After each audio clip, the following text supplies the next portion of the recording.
इसी कर्म को आगे बढ़ाते हुए इसका जो छठा संवाद है नेमी और आविर्होत्र का, उस पर प्रकाश डालेंगे अपने यहाँ ऋषिकेश कैलाश आश्रम से पधारे हुए परम पूज्य स्वामी श्री विजयानंद पुरी जी महाराज। मैं स्वामी जी से अनुरोध करता हूँ।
आनन्दमानन्दवने वसन्तम्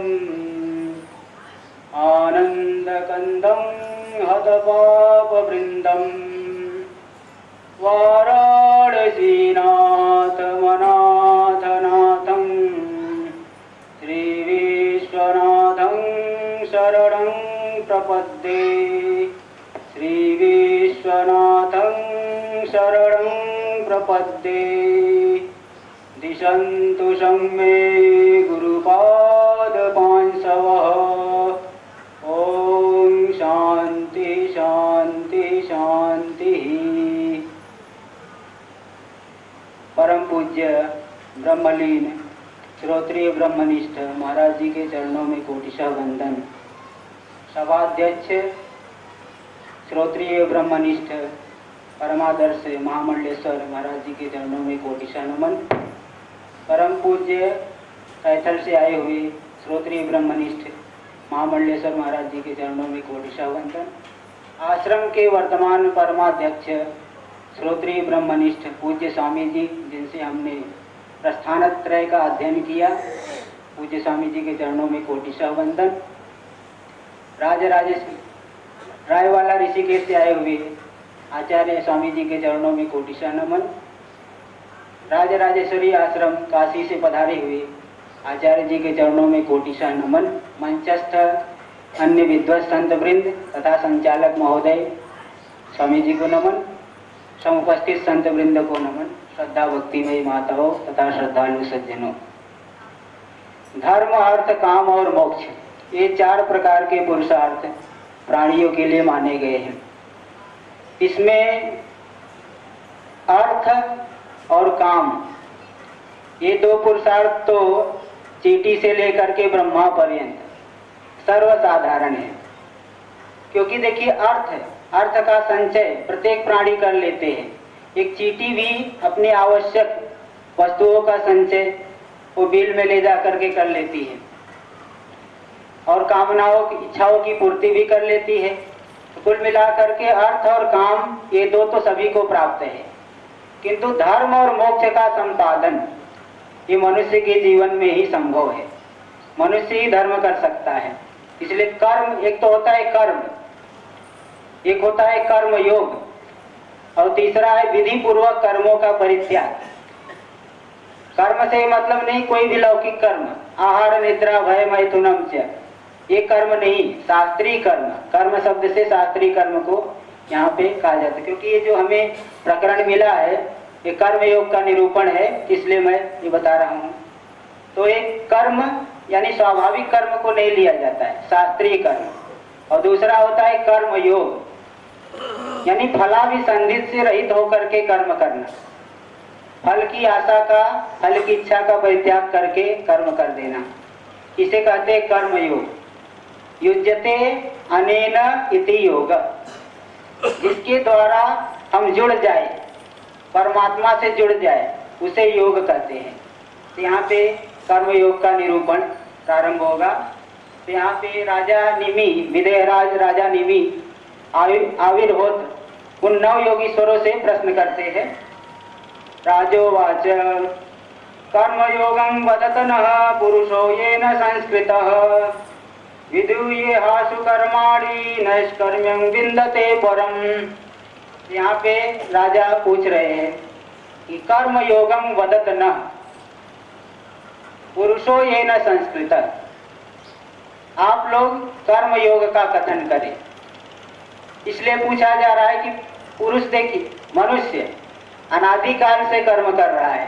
पंचदशी में आया है, कुर्वते कर्म भोगाय कर्म कर्तुम च भुंजते नद्याम कीटा इवा वर्तात आवर्तांतर मासुते व्रजंतो जन्मनो जन्म लभंते नैव निर्वृत्तिम। कि मनुष्य देखिए अनादिकाल से कर्म कर रहा है। क्यों कर्म कर रहा है? मुझे भोग मिले, सुख मिले। भोग प्राप्त करने के लिए तो कर्म कर रहा है, और कर्म से फिर जब भोग मिलेगा, भोग के संस्कार हमारे अंतःकरण में पड़ेंगे, उससे पुनः कर्म करेगा। तो कुर्वते कर्म भोगाय कर्म कर्तुम च भुंजते, भोग करने के लिए कर्म, कर्म करने के लिए पुनः भोग। इस प्रकार से कर्म और भोग इसके चक्र में फिर रहा है।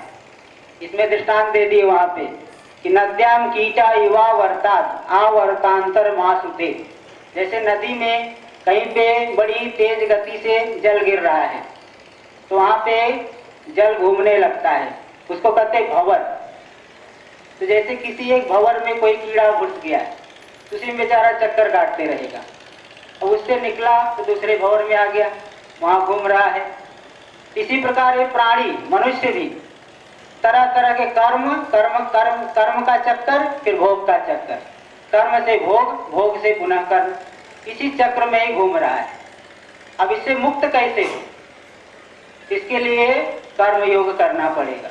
क्यों कर्म योग? अब इसमें देखिए, एकाएक हम चाहे कि हम ब्रह्मास्मि, शास्त्र कह रहा है कि ब्रह्म सत्यम जगन मिथ्या, तो हम ब्रह्मास्मि कह देने मात्र से ही स्वरूपा स्थिति नहीं प्राप्त होने वाली। क्योंकि नियम है, पहले क्रिया में परिवर्तन होगा, फिर भाव में परिवर्तन होगा, फिर अहंता में परिवर्तन होगा। जैसे कोई व्यक्ति शिव जी का बहुत बड़ा भक्त है, तो क्या एक दिन में हो गया क्या? पहले दिन अगर उसने पूजा किया, आप कहोगे आप शिव जी के भक्त हैं, तो कहे अरे हम काहे का भक्त, ये तो पहली बार मैं कर रहा हूं। लेकिन वह पूजा करते करते उसके मन में भाव उत्पन्न होगा कि मैं शिव का पुजारी हूँ, मैं शिव की पूजा करता हूँ, और एक आगे चल करके वही उसकी अहंता दृढ़ हो जाएगी कि मैं शिव का भक्त हूँ।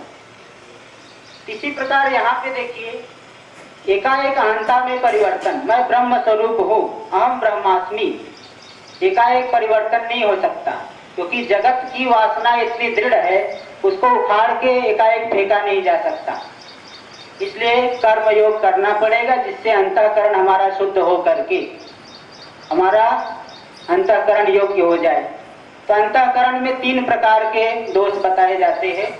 एक तो मल, दूसरा होता है विक्षेप, और तीसरा आवरण। मल क्या है? राग, राग, द्वेष, काम, क्रोध, इनको मल शब्द से कहा गया है। जब तक निष्काम कर्म नहीं करेंगे, ये मल निकलने वाले नहीं। और दूसरा विक्षेप, बाहर विषयों में मन जाना, बहुत जाना, ये विक्षेप है। तो विक्षेप की निवृत्ति कब होगी? जब उपासना करेंगे, और उपासना करते करते फिर जब हमारा चित्त एकदम एकाग्र हो जाएगा, तो हम श्रवण करेंगे, तो हमें निश्चय हो जाएगा कि हम ब्रह्मास्मि। इसलिए वेदांत कल्पतरु में एक आया है श्लोक, निर्विशेषम परम ब्रह्म साक्षात कर्तुम अनीश्वरा ये मंदास्तेनु कंप्यन्ते सविशेष निरूपणे वशीकृते मनस्सेषां सगुण ब्रह्मशीलनात् तदेव आविर्भवे साक्षात अपेतोपाधि कल्पना। वहां पे बताया गया निर्विशेषम परम ब्रह्म साक्षात कर्तुम अनीश्वरा। जो लोग निर्विशेष ब्रह्म को साक्षात करने में, अपरोक्ष करने में असमर्थ है, अनीश्वर है, समर्थ नहीं है, तो ऐसे तुमको कैसे साक्षात्कार हो?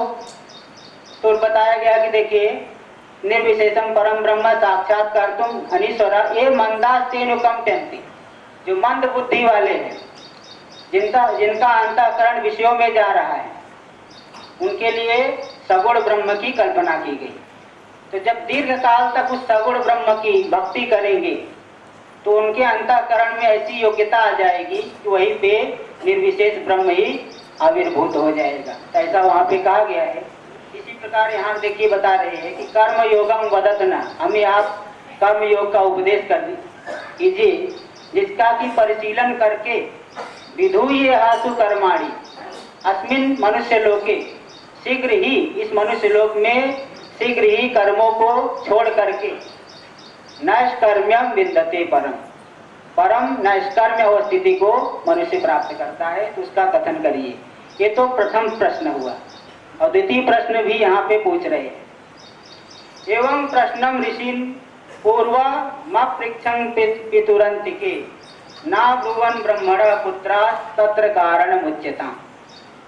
तो बोल रहे हैं कि हमने यही प्रश्न, राजा कह रहे हैं कि हमारे पिताजी थे इक्ष्वाकु, उनकी उपस्थिति में हमने यही प्रश्न सनत कुमार आदि ऋषियों से पूछा था, लेकिन उन ऋषियों ने इस प्रश्न का उत्तर मुझे नहीं बताया।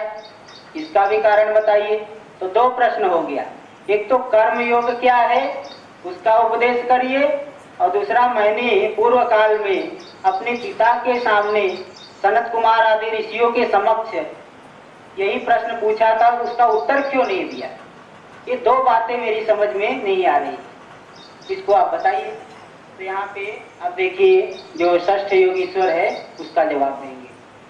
आविर्होत्र उवाच कर्मा कर्म विकर्मेति वेदवादो न लौकिकः वेदस्य चेश्वरात्मत्वात् तत्र मुह्यन्ति शूरयः। यहाँ देखिए बता रहे कर्म, अकर्म और विकर्म। कर्म किसे कहते तो हम बता ही चुके, शास्त्रीय कर्म, और दूसरा है अकर्म। अकर्म यानी कर्माभाव, तूष्णीम स्थिति, और तीसरा है विकर्म यानी निषिद्ध कर्म। ये इति वेदवादो, ये वेदवाद है, वेद की वाणी है, वेद का कथन है, ना तो लौकिक वाद, लौकिक कथन नहीं है, क्योंकि कहा गया है अज्ञात ज्ञापको वेद, जो अज्ञात वस्तु का ज्ञापन कराता है वेद, न कि अगर प्रत्यक्ष सिद्ध वस्तु का कथन करे तब तो उसको प्रामाणिक नहीं माना जाएगा। जैसे कह दिया कि वेद में कहा जाए अग्निर्हिमस्य भेषजम, अग्नि हिम की दवाई है, ठंडी की दवाई है, तो लोग कहेंगे भाई ये तो हम भी जानते हैं, ये कोई नई बात आप बता रहे हो क्या। इसलिए प्रमा किसे कहा गया है, अनधिगत अबाधित, अनधिगत अबाधित ज्ञान को प्रमा कहते हैं, जो पहले से हमें ज्ञात न हो और जिसका बाध न हो, ऐसे ज्ञान को ही प्रमा कहा जाता है। इसीलिए यहाँ इति वेदवादो न लौकिक, ये कोई लौकिक प्रत्यक्ष सिद्ध नहीं है, अन्य प्रमाणों से जानने योग्य नहीं है, सिर्फ वेद के द्वारा ही जानने योग्य। वेदस्य चेश्वरात्मत्वात्, और वेद क्या है, परमात्मा का निश्वास स्वरूप, अपौरुषे वाणी है। इसलिए शास्त्र में आया अस्य महतो भूतस्य निश्वसितम यद ऋग्वेदो यजुर्वेद सामवेद, परमात्मा के निश्वास से ही वेद प्रकट हुए हैं। इसलिए तत्र मुह्यन्ति सूरय, क्योंकि इनका कथन वेदों में ही हुआ है, इसलिए बड़े बड़े विद्वान भी इसके विषय में मोहित हो जाते हैं, कर्म के स्वरूप को नहीं जान पाते, अकर्म क्या है विकर्म क्या है इसको नहीं जान पाते। देखिए उदाहरण आता है, एक ऋषिकेश में ही एक ब्रह्म प्रकाश करके स्वामी ब्रह्म प्रकाश जी आज से 60-70 वर्ष पहले वहाँ रहते थे। पूज्य महाराज जी भी उनसे पढ़े हुए हैं। उनके बारे में एक प्रसिद्ध है घटना कि जब वो नैष्ठिक ब्रह्मचारी अवस्था में थे, पढ़ने के लिए जाते थे, तो पास ही में मंगल आश्रम है, वहाँ मंगलनाथ जी उनसे पढ़ते थे। तो वहाँ जाके पढ़ करके आए सब ब्रह्मचारियों के साथ, तो पढ़ने जाए, पढ़ करके आए। तो सब लोग तो दिन भर पुस्तक उठा करके देखते रहते थे, पढ़ते रहते थे, रटते रहते थे, विचार करते रहते थे। लेकिन ये क्या करे, जैसे वहाँ से आए अपने बिस्तर पे लेट जाते थे, लेटे रहे। और शाम को गंगा जी के किनारे चले जाए, पत्थर बीन करके उसी में बैठ बैठ करके फेंकते रहे, उठा उठा के। तो कुछ दिन बाद ब्रह्मचारियों ने गुरु जी से जाकर के शिकायत की कि महाराज जी देखिए, हम सब लोग पढ़ते हैं, इसको क्यों पढ़ा रहे हो? ये तो दिन भर सोते रहता है, शाम को गंगा जी में जा करके वो पत्थर उठा उठा करके फेंकता है, तो ऐसे विद्यार्थी को क्यों पढ़ाना है? तो बोले हाँ ठीक है, पूछेंगे उससे। दूसरे दिन जब हो गए ब्रह्म प्रकाश जी महाराज, तो योगी वो मंगलनाथ जी, उन्होंने पूछा क्यों ब्रह्मचारी यहाँ से पढ़ करके जाता है, पुनः विचार करता है कि नहीं पाठ? उन्होंने कहा हाँ महाराज, विचार क्यों नहीं करता, दिन भर वही तो करता हूँ, दूसरा क्या करता हूँ? बोले अच्छा ऐसा कर, कल का पाठ क्या हुआ था बता। तो बताना शुरू किए, जैसा जैसा पढ़ाए थे, यहाँ तक कि बीच में खांसे थे, छींके थे, वो खांस करके भी बता दिया, छींक करके भी बता दिए, पिछले दिन का पाठ बताए। उसके बड़ा अच्छा उसके पहले वाला पाठ बता, वो भी पूरा आद्योपांत पूरा का पूरा वैसे के वैसे ही बता दिए। तो देखिए व्यक्ति ऐसा लग रहा है सो रहे, लेकिन वो पूरा चिंतन कर रहे हैं। इसी प्रकार यहाँ पे भी देखिए कर्मों के विषय में, गहना कर्मणो गति, गीता में आया है, कर्मों की गति बड़ी ही गहन है, उसके विषय में निर्धारण करना ये साधारण बुद्धि का विषय नहीं है, साधारण व्यक्तियों का ये निर्धारण नहीं कर सकते। इसलिए महाराज जी दृष्टांत देते थे, आप लोग जानते हैं, कहा करते थे एक जैसे 67 वैसे 68, ये दृष्टांत देते थे महाराज जी। इसी प्रकार यहाँ पे भी बता रहे हैं कि वेदस्य चेतरात्मत्वात् तत्र मुह्यन्ति सूर्य। कर्म अकर्म और विकर्म के विषय में बड़े बड़े विद्वान भी निर्णय नहीं कर पाते। यही कारण है ये जो दूसरे प्रश्न का उत्तर इन्होंने दिया कि पहले जो हमने अपने पिताजी के सामने सनत कुमार आदि ऋषियों के समक्ष प्रश्न पूछा था, उसका उत्तर क्यों नहीं दिए? बोले बच्चों का खेल नहीं है, इसीलिए आपकी आयु उस समय थोड़ी थी, इसलिए ऋषियों ने इसको सोच करके कि बड़े बड़े विद्वान भी कर्म इत्यादि का निर्णय नहीं कर पाते, तो आपको उस समय उत्तर नहीं दिया था। ये द्वितीय प्रश्न का उत्तर पहले दिए हैं। इसके बाद जो कर्म योग के बारे में बताइए, उसका भी कथन देखिए आगे कर रहे हैं। परोक्षवादो वेदोयं बालानाम् अनुशासनम् कर्म मोक्षाय कर्माणि विधत्ते यगदं यथा। यहाँ पे बता रहे हैं कि वेद, अयम वेद परोक्षवाद, यह वेद कैसा है? परोक्षवाद। परोक्षवाद उसे कहते हैं जिसका तात्पर्य तो कुछ और हो और शब्दार्थ कुछ और ही हो।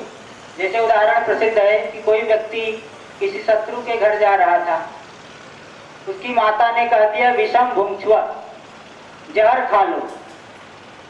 अब कोई छोटा बच्चा सुनेगा तो बोलेगा देखो इसकी माँ इससे कितना द्वेष करती है, अपने बेटे को कह रहे जहर खा लो।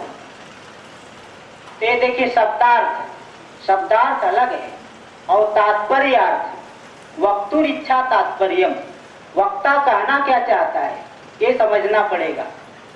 जैसे हम कहते हैं कि महाराज जी यहाँ नहीं है,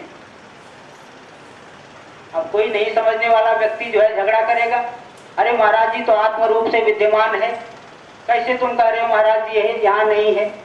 वहाँ ये समझना पड़ेगा कि महाराज जी का शरीर नहीं है, जिस शरीर से हमें अनुग्रह प्राप्त हो रहा था वो नहीं रहा, आत्म रूप से तो सर्वत्र विद्यमान है। तो वक्ता का तात्पर्य समझना पड़ता है। नहीं तो पदे पदे झगड़ा होगा, कदम कदम पर ही झगड़ा। इसलिए तात्पर्य, तो वहां विषम भुंक्षा का तात्पर्य क्या है? शत्रु के घर में मत जाओ, नहीं तो तुम्हारा अनिष्ट होगा, ये है उसका तात्पर्य। इसी प्रकार वेद देखिए कर्म कर रहा है, कर्म का विधान कर रहा है। हमेशा कर्म ही करते रहो, इसके लिए नहीं विधान कर रहा है। कर्म का विधान इसलिए कर रहा है कि ईमानदारी से, आलस्य और प्रमाद से रहित होकर के कर्म करोगे तो कर्म की सीढ़ी से मुक्त हो जाओगे। जैसे कोई व्यक्ति 10वीं कक्षा में प्रवेश किया है, तो क्या 10वीं में ही बने रहने के लिए किया? क्या बने रहने के लिए नहीं, ईमानदारी से पढ़ करके पास हो जाओ, आगे की कक्षा में जाओ।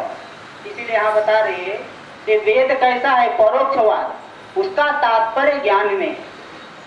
इसीलिए यहाँ तक जो ज्ञान कांड में आया, श्रोतव्यो मंतव्यो निधिध्यासितव्य, वहाँ पे जगह जगह मीमांसक लोग बोलते हैं कि ब्रह्म कर्म विधि का शेष हो जाएगा या उपासना विधि का शेष हो जाएगा। तो वहाँ विधान नहीं किया गया है, बल्कि एक परिसंख्या विधि, एक तो होती है अपूर्व विधि और एक होता है नियम विधि, एक होता है परिसंख्या। अपूर्व विधि क्या है? जैसे कोई व्यक्ति बाजार नहीं जा रहा है तो उसको कह दिया, अरे श्याम जी बाजार जा करके सब्जी लाओ, तो आराम से बैठा था। ये जो कहा गया कि बाजार जा करके ले आओ, ये है अपूर्व विधि, नया विधान किया गया है। और अगर दो व्यक्ति जाने को तैयार है, राम और श्याम दोनों जा रहे हैं, और आपने कह दिया नहीं राम ही जाए, इसको क्या कहेंगे? नियम विधि। ये है नियम विधि। तो कोई भी जा सकता था, जब कोई भी जा सकता है, राम भी जा सकता है, श्याम भी जा सकता है, तब कहा जाएगा जब नियमन करेंगे तो यही जाए, ये हो गया नियम विधि। और तीसरा होता है परिसंख्या विधि। जैसे दोनों ही जा रहे, दोनों जाना शुरू कर दिए, तब आपने कहा राम जाए, यानी श्याम न जाए। वहां पे अर्थ ये निकलेगा कि राम तो जा ही रहा है, पहले से ही जा रहा है, लेकिन आपने कह दिया राम ही जाए, यानी उसका तात्पर्य निकलेगा कि श्याम न जाए। इसी प्रकार वहां पे जो ज्ञान कांड में आया श्रवण मनन का विधान, परिसंख्या विधि, यानी जो बाहर विषयों में मन जा रहा है उससे हटा करके स्वरूप में केंद्रित करो, इस प्रकार से वहां पे कहा गया है। इसीलिए यहाँ बता रहे हैं कर्म मोक्षाय कर्माणि विदत्ते यगदम यथा। कर्म से मुक्ति पाने के लिए, निष्काम स्वरूप में अवस्थिति के लिए कर्मों का विधान कर रहा है। तो कर्म कैसे करे? ईमानदारी से, आलस्य और प्रमाद से रहित होकर के।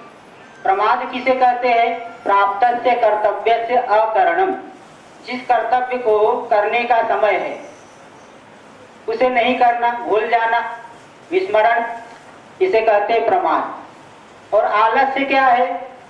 कर्म तो हमें क्या करना है हमें मालूम है, लेकिन उसमें रस ही नहीं आ रहा है। इसमें एक दृष्टांत आता है कि किसी महात्मा जी के 3 शिष्य थे। तो एक बार कोई उनका परिचित महात्मा दूसरा आ गए, तो अपने एक शिष्य को बोले, अरे ब्रह्मचारी जरा पानी ले आ। तो महात्मा क्या बोलता है, अरे गुरुजी ठंडी का सीजन है, इनको पानी पिलाएंगे तो इनका गला खराब हो जाएगा, इसलिए पानी क्यों पिला रहे हैं? ये देखिए इसको क्या कहेंगे? आलस्य। फिर दूसरे को बोल दे, ठीक है भाई इनको ले जाओ, रुका दो, रात में भोजन करा देना और दूध पिला देना सोने से पहले। ऐसा बोल करके गुरुजी अपने कमरे में चले गए। दूसरे दिन सुबह वो महात्मा गए उनके पास, उनके जो परिचित मित्र। तो गुरुजी उनसे पूछते हैं, क्यों महाराज जी सब ठीक रहा ना, रात में दूध तो मिला कि नहीं? तो बोलते हाँ महाराज सब ठीक ही है। ऐसा क्यों कर रहे, क्या बात है? अपने ब्रह्मचारी को बुलाए कि क्यों ब्रह्मचारी इनको दूध पिलाया कि नहीं, भोजन खिलाया कि नहीं? तो अरे गुरुजी मैं तो भूल ही गया। इसे कहते प्रमाद, ये हो गया प्रमाद। तो क्या इसी प्रकार देखिए आलस्य और प्रमाद से रहित होकर के एक कर्म करें, यानी विस्मरण भी नहीं हो और उसमें रस लेते हुए, अर्थात मन लगा करके करें। इस प्रकार से ये दोनों बता दिए। तो कर्म मोक्षाय कर्माणि विधत्ते यगदम यथा। दृष्टांत दिए, जैसे कोई माता अपने बच्चे को दवाई पिलाती है, दवाई कड़वी है लेकिन उसमें मीठा थोड़ा सा डाल करके पिला देती है। इसी प्रकार यहाँ कर्मों के द्वारा थोड़ा सा फल का प्रलोभन दे करके व्यक्ति को लगाया जा रहा है, लेकिन अगर वो ईमानदारी से करेगा तो उसी को उससे धीरे धीरे संसार के स्वरूप को जान करके विरक्त होगा। ते अगदम यथा, जैसे औषध के समान ये कर्मों का विधान कर रहे हैं।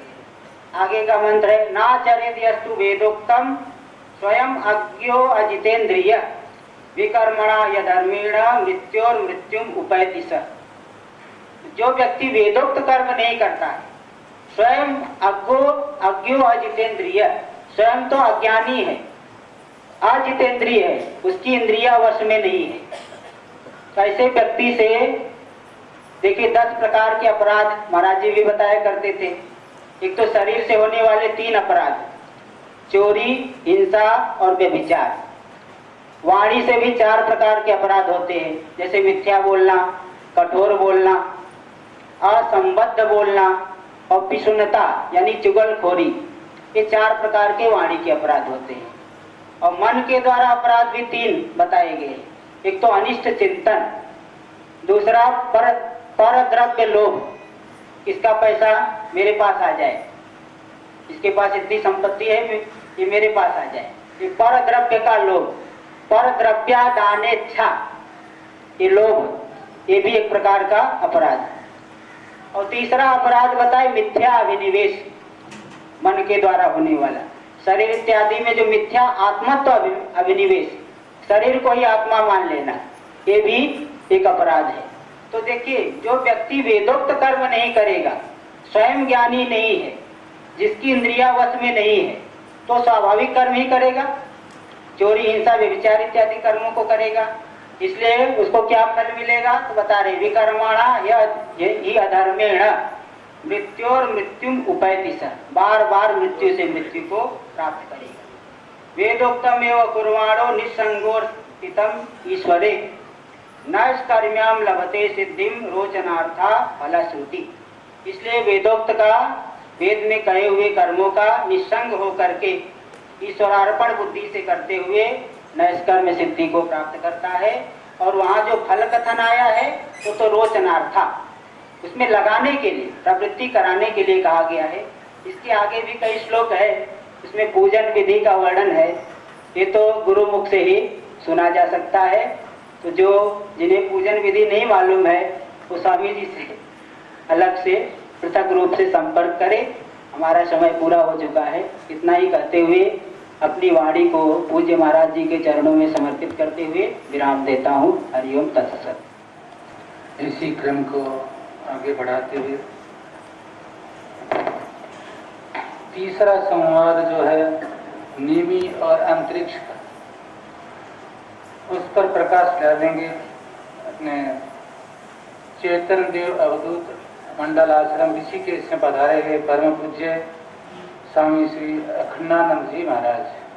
मैं उनसे अनुरोध करता हूँ।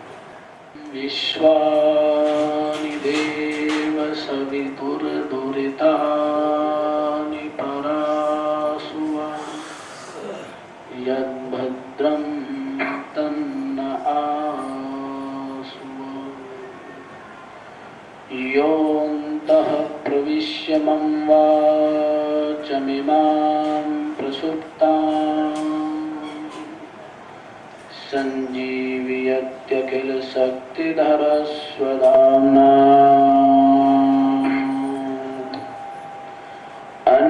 अन्याश्च हस्तचरण श्रवणत्वगादि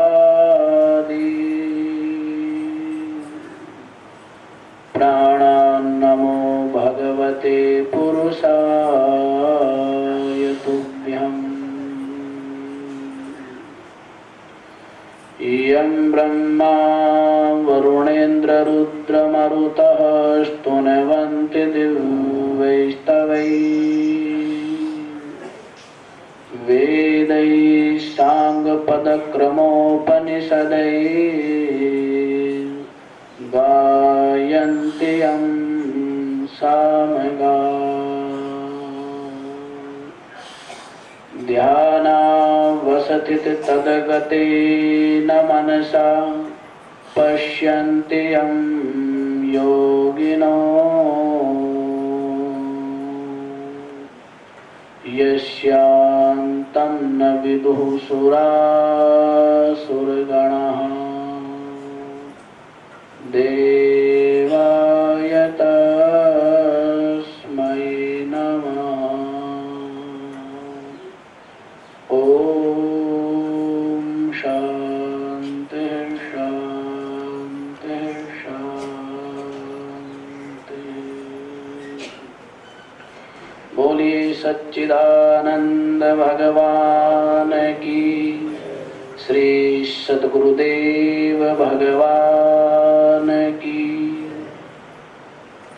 ब्रह्मलीन प्रातः स्मरणीय अनंत श्री विभूषित विरक्त शिरोमणि पूज्य महाराज जी के चरणों में नमन करते हुए मंच पर विराजमान समस्त पूजनीय विद्वत संतों के चरणों में नमन करते हुए समुपस्थित सम्मानित संत वृंद, सतसंग रस पिपासु सज्जनों, भक्तिमति मातृशक्ति, आप सभी लोग इस पवित्र स्थान पर बैठ करके राजा निमि नवयोगीश्वरों से जो अपनी शंकाओं का समाधान करा रहे हैं, उस विषय पर महात्माओं के वचनामृत का पान कर रहे हैं। महाराज निमि बड़े श्रद्धालु, बड़े विवेकी, बहुत जिज्ञासु पुरुष हैं। इसलिए कहते हैं क्षणार्धोपि सत्संगः सेविधिर नृणाम। नवयोगीश्वरों का सानिध्य जब उनको प्राप्त हुआ तो उन्होंने कहा, महाराज आप जैसे महान पुरुषों का क्षण भर का सानिध्य भी जिज्ञासु पुरुषों के लिए परम धन है। सांसारिक व्यक्ति संसार के पदार्थों को, धन को ही धन मानता है, उसी को पाने के लिए सदैव लालायित रहता है, प्रयत्न करता है। लेकिन जो जिज्ञासु होता है, जो कल्याणेच्छु होता है, जो कल्याणकामी होता है, जो मुमुक्षु होता है, वो महान पुरुषों के सानिध्य को ही विशेष महत्व देता है। क्योंकि कल भी आपको बताया था कि महान पुरुषों का सानिध्य एक ऐसे दृढ़ नौका के समान है जिसमें बैठ करके सवार होकर के आप अनायास ही सहज में ही इस भव सागर को पार कर जाते हैं। उसे निमि जी कह रहे हैं कि आप जैसे महान पुरुषों का सानिध्य जिज्ञासुओं के लिए परम धन है। तो अपनी शंकाओं का समाधान कराते हुए निमि जी जो तीसरे योगीश्वर है अंतरिक्ष जी, उनसे अपनी शंका निवेदित करते हैं और कहते हैं, महाराज भगवान की जो माया है ये बड़े बड़े विलक्षण बुद्धिमान व्यक्तियों को भी मोहित कर देती है। मैं उस माया का स्वरूप जानना चाहता हूं। परस्य विष्णोरीशस्य मायिनामपि मोहनी मायां वेदितुमिच्छामो भगवन्तो ब्रुवन्तु नः। महाराज जो परम ईश्वर प्रभु है, उनकी जो माया है ये बड़े बड़े विद्वानों को भी मोहित कर लेती है। मैं माया का स्वरूप जानना चाहता हूँ। देखिए, माया को जानना चाहते हैं, माया को देखना नहीं चाहते। माया को जानना चाहिए या माया को देखना चाहिए? जानना चाहिए। मार्कंडेय जी ने माया को देखना चाहा तो क्या स्थिति हुई? बड़ा कष्ट उनको मिला।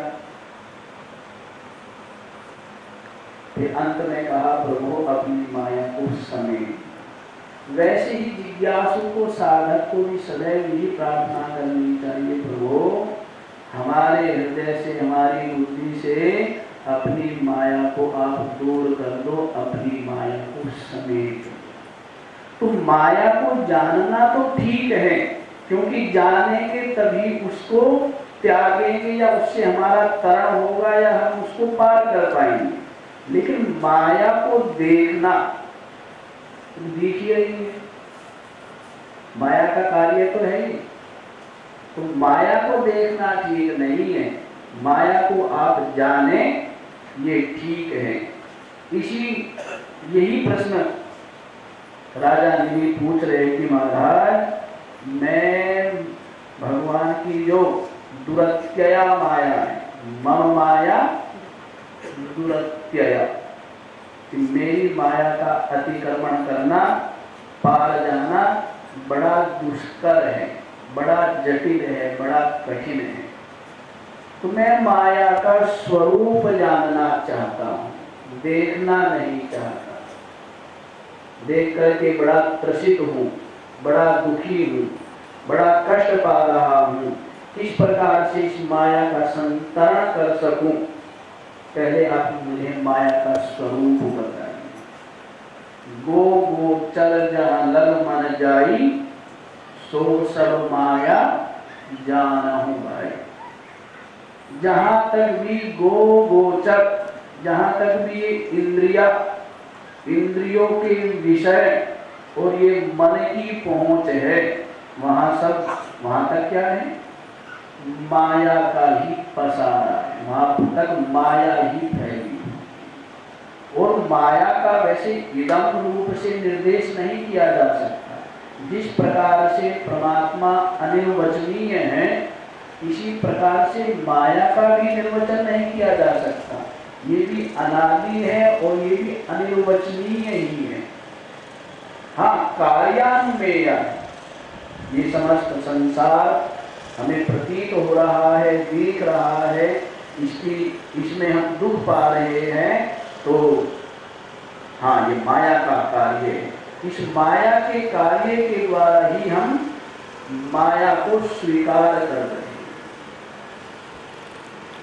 मां माने नहीं, या माने जो नहीं है और नहीं होते हुए भी जो प्रतीत हो। अघटित घटना पटियसी माया, जो अघटित घटना है उसको घटियसी माया, जो अघटित को भी घटित करके दिखा दे उसी को माया कहते हैं। जैसे मरुभूमि में आप जाते हैं, दिन निकला हुआ है, सूर्य देव उदित है, तो आप क्या देखते हैं, उस मरुभूमि में आपको थोड़ी दूर पर जल की प्रतीति होती है, लेकिन वास्तव में वहां पर जल है क्या? जल नहीं है। जो इस बात को जानता है उसको भी जल दिखाई देता है, और जो इस बात को नहीं जानता है उसको भी जल दिखता ही है। तो न होते हुए भी प्रतीत हो, इसको भ्रम बोलते हैं, यही भूल है। और देखिए, यही माया का स्वरूप है कि न होते हुए भी महात्मा लोग कहते हैं कि तीनों कालों में जगत हुआ ही नहीं, जगत का अत्यंत अभाव है अजातवाद के अनुसार, फिर भी प्रतीत हो रहा है, फिर माया के द्वारा प्रतीत हो रहा है। तो उसी माया का स्वरूप राजा निमि अंतरिक्ष जी से पूछ रहे हैं कि किस प्रकार से वह जो पुराण पुरुष है, जो पूर्ण है, पूर्णत्वाद पुरुष, जो पूर्ण है, पूर्ण पुरुष, वो किस प्रकार से दुखी हो रहा है, कष्ट पा रहा है, अपने आप को अल्पज्ञ और अपूर्णता का अनुभव कर रहा है, उसका आप कारण बताइए। उसका कारण आप माया बता रहे हैं, उस माया का स्वरूप मैं जानना चाहता हूं। तो अंतरिक्ष जी कहते हैं कि उस पुराण पुरुष परमात्मा ने ऊंची नीची योनियों का सृजन किया। ससृजो उच्चावच्चान्याद्य स्वमात्रात्म प्रसिद्ध ये। ऊंची योनियां और नीची योनियों का उस पुराण पुरुष परमात्मा ने सृजन किया। और एवं सृष्टानि भूतानि प्रविष्टः पंचधातु भी एकधा दशधात्मानं विभजन जुषते गुणान। इसका विभाग करके, इस भूतों की सृष्टि करके पंच धातुओं के द्वारा एकधा दशधात्मानं अपने आप को ही एक रूप से अनेक रूप में विभक्त करके, एको हम बहुश्याम प्रजाय, मैं एक हूं और अनेक हो जाऊं, इस प्रकार का इच्छा, इस प्रकार का संकल्प हुआ। और वह सृष्टि को रच करके समस्त भूतों को उत्पन्न करके उनमें प्रविष्ट हो गए। और प्रविष्ट हो करके इंद्रियों के द्वारा तत्त विषयों को उपभोग करने लगे, तत्त विषयों का ग्रहण करने लगे। और वह जो प्रभु है, वह जो ईश्वर है, वो अपने आप को इन विषयों के उपभोग के द्वारा सुखी दुखी अनुभव करने लगे। उन विषयों में उनकी आसक्ति हो गई। इंद्रियों की वृत्ति में और इंद्रियों के विषयों में आसक्ति संग के कारण से वह जो पूर्ण पुरुष है, जीव भाव को प्राप्त होकर अनादि काल से इस संसार में, इस माया में भ्रम रहा है, भटक रहा है। ये माया का स्वरूप बताया। और उस त्रिगुणात्मिका माया के द्वारा ही इसमें इंद्रियों के द्वारा कर्म करते हुए सुख को पाने की इच्छा से वह तरह तरह के कर्म करने लगा। और उन कर्मों के फल के स्वरूप ऊंची नीची योनियों में अवतरण होता रहा और यहीं पर सुख दुख की अनुभूति करता रहा। उसके पश्चात ये सृष्टि का इसी प्रकार से संचालन होता रहा, सृष्टि में इसका आवागमन होता रहा। फिर इस सृष्टि में अनादि निधना कालो अव्यक्तायापकर्षति शतवर्षायना वृष्टिर्भविष्यत्तुर्बणा भुवि। अब सृष्टि की, फिर इसमें प्रवेश किया तो पालन होने लग गया। अब समय उपस्थित हो जाता है प्रलय का, सृष्टि स्थिति और प्रलय। तो फिर वह माया शक्ति के द्वारा जब इस सृष्टि का समय पूरा हो गया, प्रलयांत काल समुपस्थित हुआ, तो क्या होती है? अनेकों शतवर्षायना वृष्टि, सैकड़ों वर्षों तक वर्षा नहीं होती है, अकाल पड़ जाता है, धरती पर अन्न आदि की उत्पत्ति नहीं होती, उपज नहीं होती। और फिर सैकड़ों वर्षों तक ही सूर्य देव इस पृथ्वी को तपाते हैं। यहाँ पर अग्नि की वर्षा होती है, अग्निपिंड की वर्षा होती है। तो बहुत भूत तो अधिकतर प्राणी तो वृष्टि ना होने के कारण से काल कल्पित हो जाते हैं, सृष्टि से उनका गमन हो जाता है। और बहुत से जब अग्निपिंडों की वर्षा होती है, सूर्य देव इसको सैकड़ों वर्षों तक तपाते हैं, जीव जंतु जल जाते हैं, मर जाते हैं। फिर सैकड़ों वर्ष तक ही सांवर्तक मेघ इस पर बरसते हैं और सारी पृथ्वी जलमय हो जाती है, सब इसमें जल ही जल सब और दिखाई देता है। ये भगवान की माया बता रहे हैं जो मार्कंडेय जी ने देखी। तो सैकड़ों वर्ष तक इस पर वर्षा होती है और फिर अग्नि प्रदीप्त हो जाती है और वायु के द्वारा उस अग्नि को बड़ा प्रचंड किया जाता है, बढ़ाई जाती है। पाताल से आरंभ हो करके संकर्षण मुखानल, अग्नि किस प्रकार से बताइए? भगवान शेषनाग जी के श्रीमुख से अग्नि की ज्वाला प्रकट होती है और वह संपूर्ण लोगों को जला डालती है, तपाती है। फिर मेघ बरसते हैं और इस प्रकार से इस सृष्टि का प्रलय हो जाता है। और ये जो पुराण पुरुष है उसकी अभिन्न माया शक्ति के द्वारा ही इस सृष्टि की उत्पत्ति हुई। इस सृष्टि में वह पुराण पुरुष ही जीव भाव को प्राप्त करके नाना प्रकार के कर्म करके भिन्न भिन्न योनियों में भटक रहा है, दुख सुख का अनुभव कर रहा है। तो और प्रलयांत काल में फिर वह इस सृष्टि का प्रलय हो जाता है। ये भगवान प्रभु की अचिंत्य त्रिगुणात्मिका माया के द्वारा ही होता है। हे राजन, मैंने आपको जो माया है उस माया का स्वरूप बताया, इसलिए माया का स्वरूप जान करके उससे तरण का उपाय जानना चाहिए, सोचना चाहिए और प्रभु से प्रार्थना करनी चाहिए। अब प्रभु कृपा करऊं एई भांति, सब तज भजन करऊं दिन राति। ही मैंने माया को समझ लिया है।